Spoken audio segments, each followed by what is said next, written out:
¿Qué tal, queridos hermanos? Que el Señor los bendiga grandemente a cada uno de ustedes. Y una vez más estamos para compartir la palabra del Señor a través de este medio.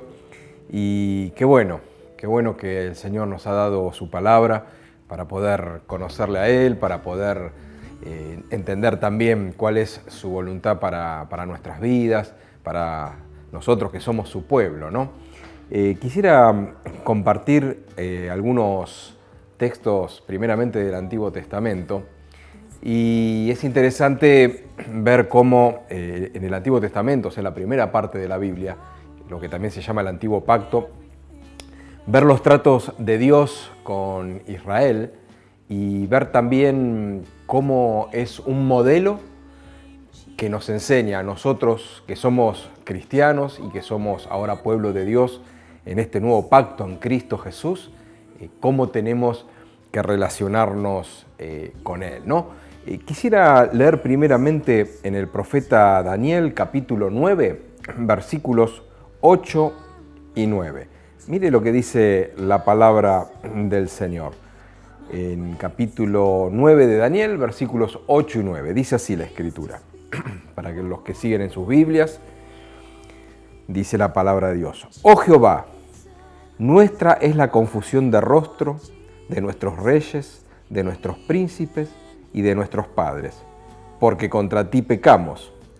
De Jehová nuestro Dios es el tener misericordia y el perdonar, aunque contra Él nos hemos rebelado. Qué tremenda esta palabra, ¿no? Es una palabra que se halla en el contexto cuando los hijos de Dios, la nación de Israel, había sido llevada en cautividad a Babilonia. Y fue llevada a cautividad en Babilonia porque ellos habían desobedecido a los mandamientos del Señor, y Dios en su misericordia mandó profeta tras profeta para advertirles de que si ellos realmente seguían en esas faltas, en esas desobediencias, iba a venir un castigo que iba a consistir justamente en ser deportados a Babilonia, una potencia mundial, mucho más poderosos que ellos en aquel tiempo. Y como ciertamente persistieron en sus pecados, el Señor permitió que sean llevados en cautividad. Y acá vemos que Daniel era un profeta del Señor, era un hombre recto, un hombre justo, un hombre temeroso de Dios. Sin embargo, en estos versículos que acabamos de leer, él hace una oración de arrepentimiento, poniéndose él también delante de Dios como parte de ese pueblo que fue llevado en cautividad por causa del pecado. Y acá habla de que ellos tenían la confusión de rostro, ¿no? Los reyes, los príncipes habían entrado en confusión, en vergüenza, ¿sí? Por causa de lo que les había acontecido. Pero él reconoce que es de Dios el tener misericordia y el perdonar, ¿no? Entonces, acá hay una oración de intercesión y de arrepentimiento delante de Dios por parte de un profeta que en su vida personal era justo, era santo, pero entendía de que realmente el pueblo había desobedecido y lo que les estaba ocurriendo era realmente justo y era de parte del Señor, ¿no? Vemos otro pasaje en las Escrituras, otra oración, ¿sí? Acá vemos a Daniel, tal vez en la primera etapa de esta cautividad en Babilonia, pero ahora vamos a ver una oración de otro hombre de Dios, ¿sí? También santo, también consagrado al Señor como fue el profeta Daniel, pero en este caso estamos hablando de Esdras, ¿sí? Esdras era un hombre docto en la palabra de Dios, era un hombre entendido en la ley de Moisés, era un erudito, ¿sí? Algunos lo llaman incluso el segundo Moisés, ¿sí? Y él también pronuncia una oración de arrepentimiento, pero esta oración se ubica en el tiempo unos cuantos años después de la oración de Daniel, porque el contexto de esta oración de Esdras es justamente en el tiempo de la restauración, cuando ya el Señor les permitió, a través del decreto de Ciro, poder volver a Jerusalén, a reedificar la ciudad y por sobre todas las cosas, reedificar el templo y restaurar el culto al Señor, ¿no? Y mire lo que dice acá la oración de Esdras, ¿sí? Similar a la de Daniel, pero varias décadas después, ¿sí? Unos cuantos años después, pero vemos también el mismo espíritu en este hombre de Dios como hubo también en el profeta, unos cuantos años antes, ¿no? Vamos a ver en Esdras 9, versículos 10 y 15. Miren lo que dice la palabra de Dios. Dice, pero ahora, ¿qué diremos, oh Dios nuestro, después de esto? Porque nosotros hemos dejado tus mandamientos. Y el 15 dice, oh Jehová, Dios de Israel, tú eres justo, puesto que hemos quedado un remanente que ha escapado, como en este día. Henos aquí delante de ti en nuestros delitos, porque no es posible estar en tu presencia a causa de esto. ¿No? Prestemos un poquito de atención acá a las palabras de la oración de Esdras, este siervo del Señor. Él dice, ¿qué diremos, oh Dios, después de esto? ¿Qué había pasado? El Señor en su misericordia había permitido que vuelvan otra vez a su tierra y los había puesto en gracia frente a los nuevos reyes, a los nuevos emperadores, ahora del imperio medo-persa. Y esta gracia, esta misericordia de Dios también había sido profetizada porque por medio de Jeremías se sabía que la cautividad iba a durar 70 años. Y así se cumplió, porque la palabra de Dios siempre se cumple con precisión, con exactitud. Ahora, el pueblo de Dios, si bien ya había aprendido y se había curado de todo pecado de idolatría y de todo pecado con respecto a irse a dioses, detrás de dioses ajenos de las naciones paganas, eso nunca más volvieron a cometerlo. Sin embargo, acá habían desobedecido a la ley del Señor, involucrándose y tomando por mujeres a extranjeras, cosa que Dios claramente les había dicho que no tenían que hacer. Entonces, después de haber sido castigados por la cautividad, después de haber sido restaurados por la misericordia de Dios, vuelven a incurrir en una falta, en un pecado, y esto a Esdras, que era un hombre temeroso de Dios, lo angustia en gran manera. Y él siente una perplejidad, siente una confusión como diciendo, Señor, después de todo lo que pasamos en la cautividad, de todo lo que nos pasó por desobediencia, ahora tú nos restauras en misericordia y otra vez volvemos a caer en pecado, ¿no? Entonces por eso el versículo 10 dice, ¿qué diremos, oh Dios nuestro, después de esto? Como diciendo, no hay excusas, no hay palabras para justificar lo que está ocurriendo, ¿no? Y vemos en el 15, como hemos leído, dice, henos aquí delante de ti en nuestros delitos, porque no es posible estar en tu presencia a causa de esto. Y esto es importante que lo analicemos, porque vemos que tanto Daniel, al principio de la cautividad o durante la cautividad, como en su oración, como acá en la oración de Esdras, ya en el tiempo de la restauración post-exilio, vemos que estas dos oraciones tienen elementos en común. Son oraciones de confesión, son oraciones buscando la restauración y el perdón de Dios sobre el pueblo. Y nosotros tenemos que tomar ejemplo de esto. ¿Por qué? Porque dice la palabra del Señor que si alguno dice que no tiene pecado, es mentiroso y le hace a Dios mentiroso. Todos cometemos faltas y todos tenemos que ir a la presencia del Señor de la manera en que vemos acá en estos ejemplos bíblicos del Antiguo Testamento, tanto en el profeta Daniel como en el siervo Esdras, ¿sí? Vemos que en estas dos oraciones hay algo que es fundamental, es la sinceridad delante de Dios. No vemos en ningún momento que haya una actitud de autojustificación, no vemos en ningún momento una actitud de querer explicar el por qué les pasó esto o cuáles fueron las circunstancias que ayudaron a que desobedecieran a lo que sabían que tenían que hacer. Entonces esto a nosotros como hijos de Dios nos sirve también, porque como nosotros somos faltos y nos vamos a equivocar muchas veces, lo dice la misma Escritura, como acabamos de citar en 1 Juan capítulo 1, como todos cometemos errores en nuestra ignorancia, en nuestra debilidad, ¿no? En un descuido, siempre tenemos que tener la actitud que corresponde conforme a las Escrituras. ¿Por qué? Porque hay perdón para nosotros, hay restauración para el Hijo de Dios. Acá el Señor los pasó por un tiempo difícil, un tiempo de cautividad.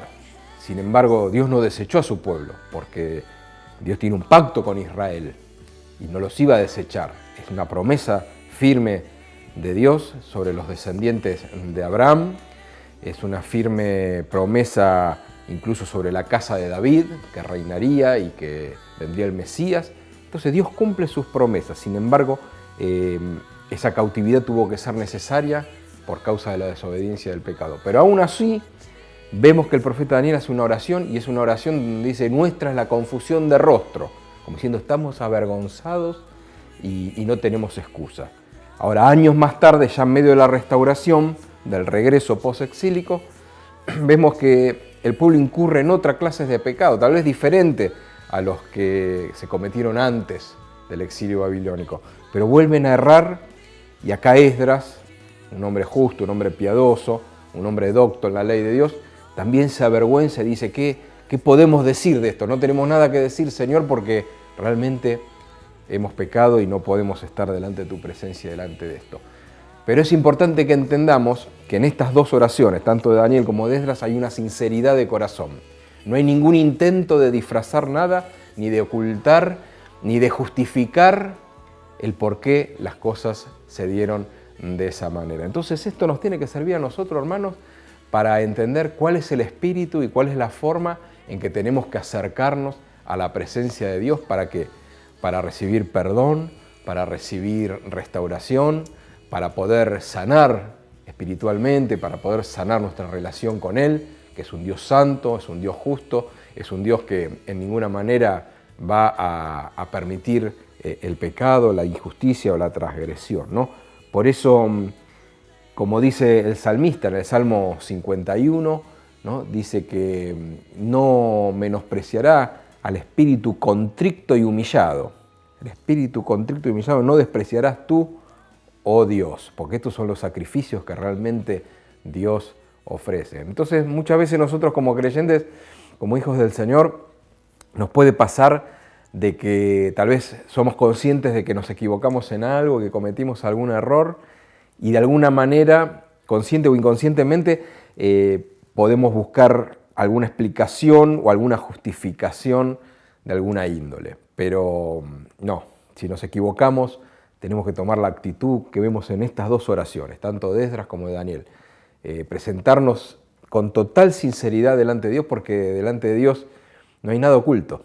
Y Él ve absolutamente todas las cosas, discierne hasta lo profundo de las intenciones del corazón de cada ser humano. Entonces nosotros tenemos que venir con verdadera humildad, con verdadera sinceridad delante de Dios y ponernos a cuentas con Él, ¿no? ¿Y qué dice la palabra del Señor en Primera de Juan, capítulo 1, 8 y 9? Mire, ya lo mencionamos recién, pero vamos a leerlo para que nos quede claro, ¿no?, lo que dice la palabra del Señor. Primera de Juan, capítulo 1, versículos 8 y 9. Dice la Escritura: si decimos que no tenemos pecado, nos engañamos a nosotros mismos y la verdad no está en nosotros. Si confesamos nuestros pecados, Él es fiel y justo para perdonar nuestros pecados y limpiarnos de toda maldad. ¿Se da cuenta? Mire qué Señor tan misericordioso que tenemos. Qué Dios bondadoso. Qué Dios tan paciente y tan Padre amoroso para con cada uno de nosotros. Por eso acerquémonos, ¿no? Como dice la palabra del Señor en la carta a los Hebreos, acerquémonos confiadamente al trono de la gracia. ¿Por qué? Porque dice la Escritura que no tenemos un sumo sacerdote que no pueda compadecerse de nosotros. Al contrario, tenemos un sumo sacerdote que es Jesucristo, que Él, habiendo estado en un cuerpo de carne, puede identificarse plenamente con cada uno de nosotros, porque Él dice la palabra que fue tentado en todo, pero sin pecado. Entonces dice, acerquémonos confiadamente al trono de su gracia para hallar el oportuno socorro.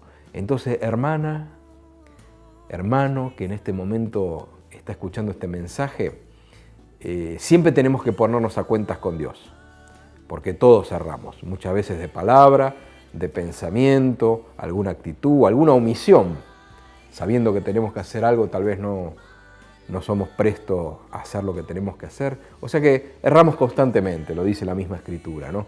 Entonces tenemos esa necesidad de reconciliarnos con Dios y de ponernos a cuenta con Dios. ¿Y cómo vamos a hacerlo? Como hizo Daniel y como hizo Esdras, cada uno en sus respectivos capítulos 9 de los libros de la Biblia, con una oración sincera, con una oración totalmente frontal, sin intentar ocultar nada delante de Dios. Mire, cuando Adán y Eva desobedecieron en el huerto del Edén y tomaron conciencia de su falta, de su transgresión, de su desnudez, se hicieron delantales de hojas. Pero esos delantales de hojas delante de Dios no justificaban absolutamente nada. Entonces nosotros cuidemos nuestro corazón y nuestro espíritu de no usar nunca ningún delantal de hojas y de no tratar de autojustificar tal vez alguna cosa que no hicimos del todo bien y que sabemos que tenemos que ponernos a cuenta con Dios. Vamos al Señor con total sinceridad de corazón, porque Él lo sabe todo. Y confiadamente. ¿Por qué? Porque el Señor está presto a perdonar y a sanar nuestras vidas y nuestra relación con Él, porque Él quiere que tengamos íntima comunión con Él, íntima comunión con el Señor. Eso es el Evangelio, estar reconciliados con Dios por medio de la fe en Jesucristo. Entonces, entendiendo esto, gocémonos en el Señor, disfrutemos de la paz del Señor y estemos cada día a cuenta con Él, ¿sí? Con total sinceridad delante de su santa presencia, porque Él nos ama, porque Él quiere lo mejor para nosotros y Él se agrada cuando nosotros como hijos podemos ser sinceros, llegar a Él con corazón abierto y confiadamente, como dice la palabra de Dios. Lo aliento con esta palabra y estemos firmes en esta fe y en esta gracia que el Señor nos ha dado. Que Dios lo bendiga mucho.